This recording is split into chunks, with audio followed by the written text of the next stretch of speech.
Islanders के लिए एक खुशखबरी।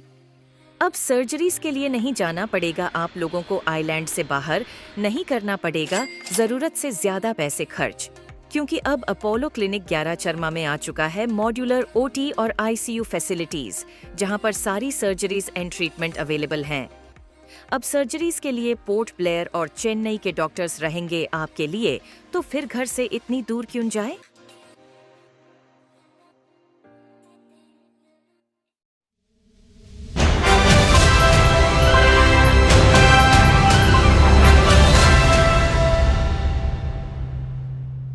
मेरे मीडिया के सभी बंधुओं को मेरा प्यार भरा नमस्कार, आदाब। आज हम महिला कांग्रेस, आज हम विमला जी के विषय में हम बात करने के लिए आप लोगों को हमने आमंत्रित किया है। काफ़ी दिन पहले यहाँ पे जीबी पंत हॉस्पिटल में हमारी डेयरी फार्म की एक बहन विमला जी का जो हादसा हुआ उनके साथ, उस तरह का हादसा दोबारा ना हो, इसके लिए हमने आज आप लोगों को यहाँ पर आमंत्रित किया है। देखिए, बड़ी दुख की बात है, हम हॉस्पिटल जाते हैं और हम ये सोचते हैं कि डॉक्टर जो भगवान का दूसरा रूप होता है, तो हम उनके ऊपर भरोसा करके जाते हैं। लेकिन जब इस तरह का हादसा होता है तो हमको अपने में एक भयभीत हो जाते हैं, हम डर जाते हैं कि हम और कैसे वहाँ पे जाएँ, क्योंकि मैक्सिमम लोगों का ये कहना है, आज जिससे भी पूछो बोलते जीबी पंत जाना, बोलते दोबारा क्या आना कि नहीं आना वहाँ से। तो ये जो खौफ है, ये जो डर है लोगों के बीच में, इसको हमें बाहर करना है। क्योंकि जो हादसा हुआ 21 वर्षीय जो विमला जी का, तो हम वो परिवार के प्रति हमारी संवेदना है, बहुत दुख के साथ हमें कहना पड़ता है, और वो दुख की घड़ी में हम उनके पूरे परिवार के साथ हैं और पूरा कांग्रेस पार्टी और पूरी महिला कांग्रेस की एक सहानुभूति है उनके साथ।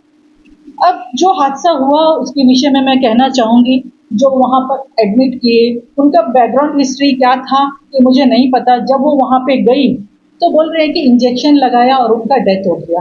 तो ये एक नेचुरल डेथ तो नहीं लग रहा है, कोई इंसिडेंट हुआ होगा या कोई बात हुआ होगा, इसका तह तक जाना तो मेडिकल डिपार्टमेंट का काम है। लेकिन जो भी हादसा हुआ ये बहुत दुखद है, बहुत भयभीत करने वाला मामला है। इस तरह के आए दिन इस तरह का मामला होते रहता है, इस तरह का मामला होना नहीं चाहिए। क्योंकि जब हम हॉस्पिटल जाते हैं तो हम पूरा विश्वास हमारे डॉक्टर के ऊपर होता है कि वो हमारा इलाज कैसे करते हैं, हमको कैसे दवा देते हैं। आज यहाँ पर जीबी पंत में देखा गया, मैं मैक्सिमम लोगों को मैंने देखा वीडियो में कहते हुए कि जीबी पंत में गए थे, वहाँ पे दवाई नहीं मिला, वहाँ में प्रॉपर इलाज नहीं था। लेकिन एक समय था जब पुराने सीनियर डॉक्टर्स वहाँ पे रहा करते थे, तो बहुत कम केस ऐसा आता था कि किसी का डेथ हो गया।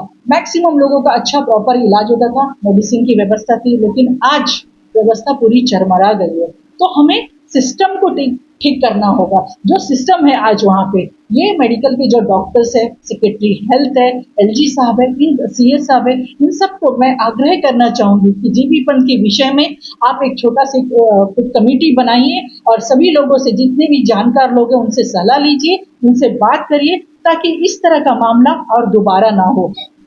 क्योंकि एक मामला, ये जो मामला है सिर्फ विमला का मामला नहीं है, हमें आइलैंड का विषय है, एक बच्ची का विषय है, उनके परिवार का मामला है। अब सोचिए, छोटी सी 21 वर्षीय लड़की हॉस्पिटल जाती है और उसका डेथ हो जाता है, तो कितना दुखद बात है। उनके परिवार के लिए कितनी बड़ी क्षति है जिसका भरपाई हम कभी नहीं कर सकते।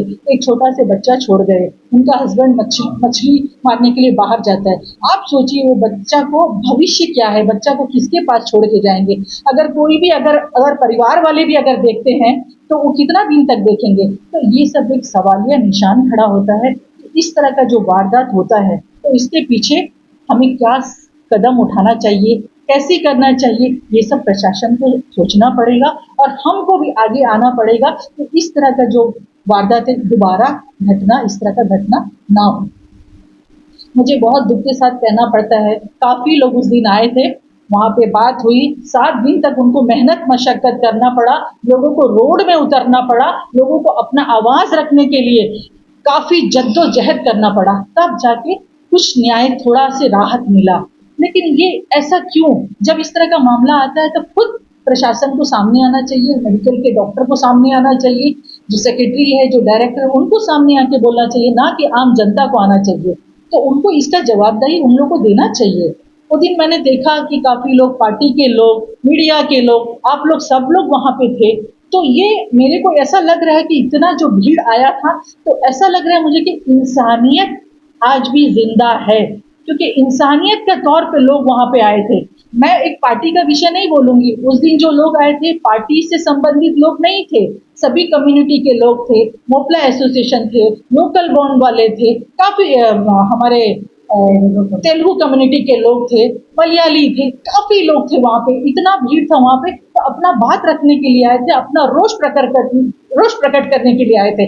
तो मैं समझती हूँ कि इस तरह का जो घटना है, एक बार घटा, दो बार घटा, कितना बार हम लोग हॉस्पिटल जाते हैं। आजकल मैं देख रही हूँ कि हॉस्पिटल में, जीबीपन में ये इस तरह का घटना बार बार घटता है।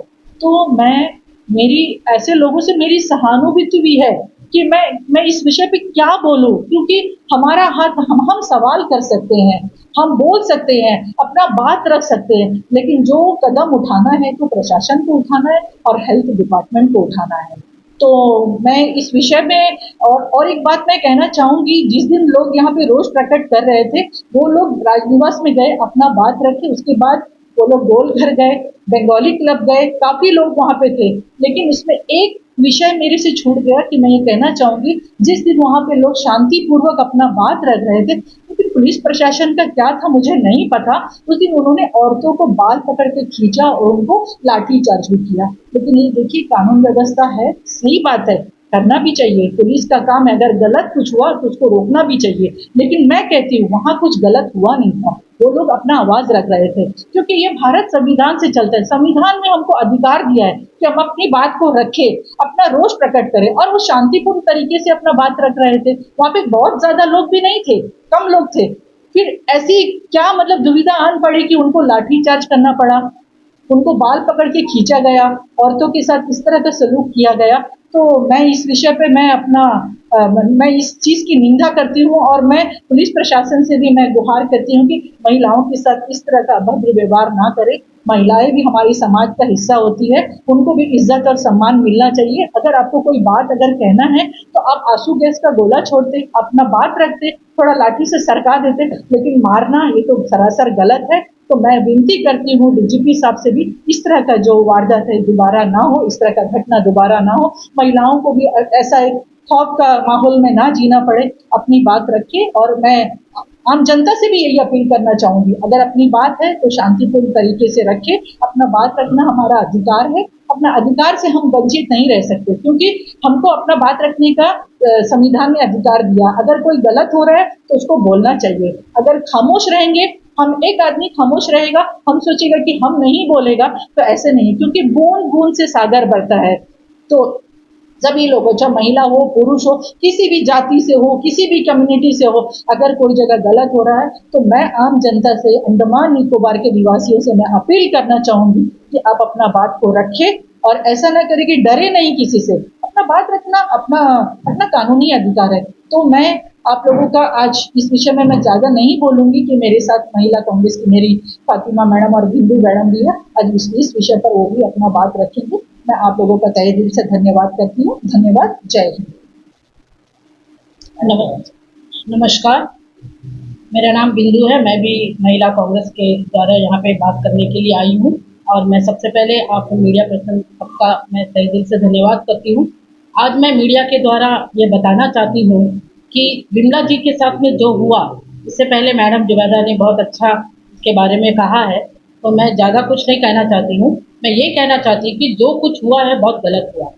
जैसे कि अंडमान के लिए बहुत बड़ी बात है, जीबी पंत हॉस्पिटल जो है वो एक ही ऑप्शन है यहाँ पे। यहाँ के लोग जो गरीब हैं, जो बहुत नीचे दर्जे के हैं, वो वहीं पे अपने इलाज के लिए जाते हैं। उनका और कोई ऑप्शंस नहीं रहता, उनका कोई जरिया नहीं है कि कहाँ जाके वो अपना इलाज कराएं, क्योंकि यहाँ पे इलाज के लिए सारा सुविधा है, लेकिन उसके बावजूद भी सही तरीके से इलाज नहीं होता।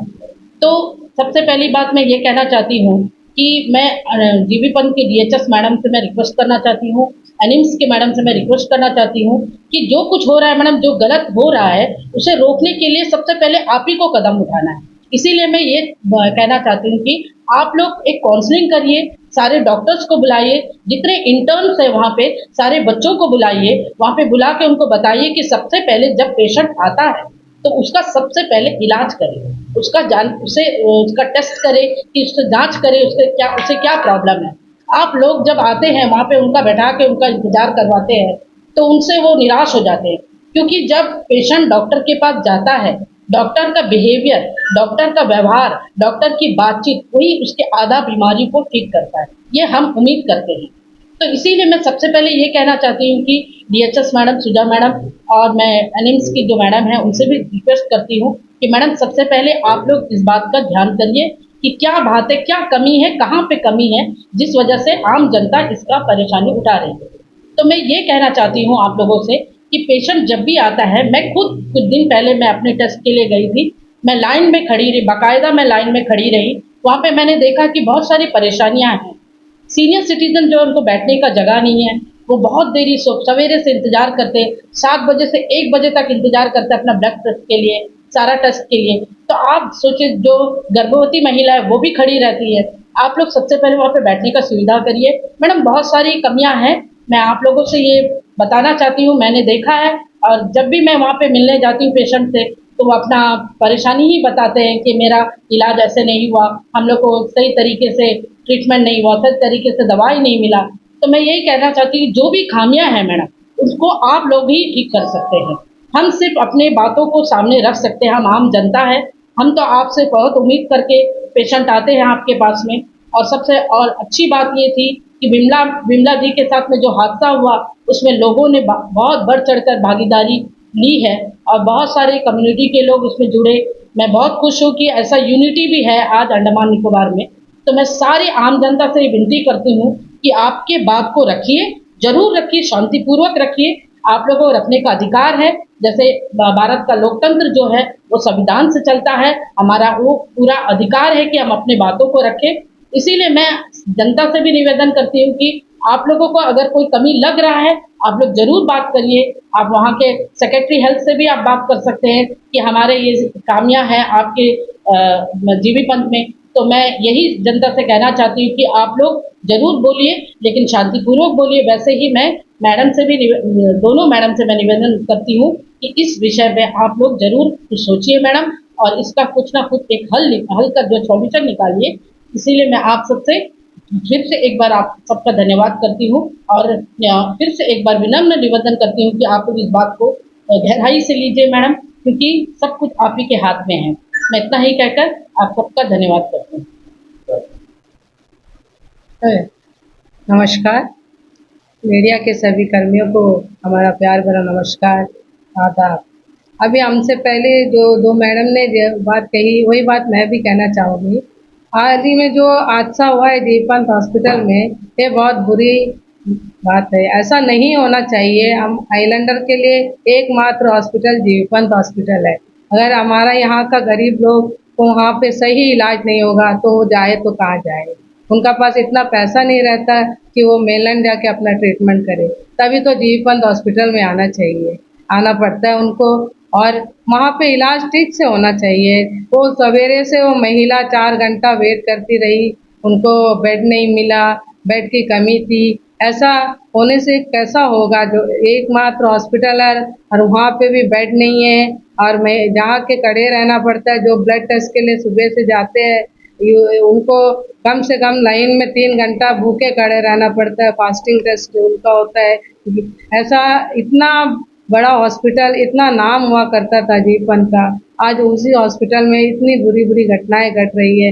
यहाँ के लोगों का जो स्थिति है, यहाँ का जो प्रशासन को देखना चाहिए। यहाँ सीएस है, हमारे एलजी साहब है, एमपी सर है, इनको ये सब की कमियों के बारे में देखना चाहिए। ये हमेशा खाली बोलते रहते हैं कि अंडमान के लिए ये सुविधा कर दिया है, ऐसा कुछ नहीं होता है। लोग जो परेशानी उठाते हैं वो उठाते ही रहते हैं, उनका कोई सॉल्यूशन नहीं होता है। इसके लिए हमारा प्रशासन से भी निवेदन है कि उनको ये जो घटना घटी है, इसके ऊपर पूरा ध्यान से सोचना चाहिए कि आगे आने वाले दिनों में ऐसा नहीं होना चाहिए। हमारा अंडमान के लोग कहाँ जाएंगे? उनके लिए एक जीवपंथ हॉस्पिटल ही है, जहाँ पे सही डॉक्टरों का भी कमी है। अभी जो है सीनियर डॉक्टर से ज़्यादा जूनियर डॉक्टर्स जो है केस को अटेंड करते हैं, उनका पास इतना एक्सपीरियंस भी नहीं है कि वो सही इलाज दे। तो हम गैरा चरमा हॉस्पिटल में भी जाते हैं, वहाँ पर भी देखते हैं कि सीनियर डॉक्टर रहते हुए भी जूनियर डॉक्टर जो है उनको देख रहे हैं, पेशेंट को देख रहे हैं। लेकिन जब सीनियर डॉक्टर है तो एटलीस्ट उनको देखना चाहिए केस कैसा है, क्या केस है। तभी तो छोटे छोटे इलाज के लिए तो चलो सीनियर डॉक्टर को नहीं भी देखते, तो जूनियर डॉक्टर देखते सही है, लेकिन जहाँ ज़रूरत पड़े तो उनको सीनियर डॉक्टर्स को देखना चाहिए कि पेशेंट का क्या हालत है, उनको क्या है। अभी जैसा उस महिला को एक इंजेक्शन दिया और उनका डेथ हो गया, उनको क्या प्रॉब्लम था ये हमें भी नहीं पता, लेकिन आने वाला दिनों में ऐसा नहीं होना चाहिए। मेरा यही आपसे निवेदन है कि आप इस विषय को गहराई से लें और इसके लिए जो सही सॉल्यूशन है उसको करें। इतना कह के मैं अपना बात को खत्म करूँ। धन्यवाद।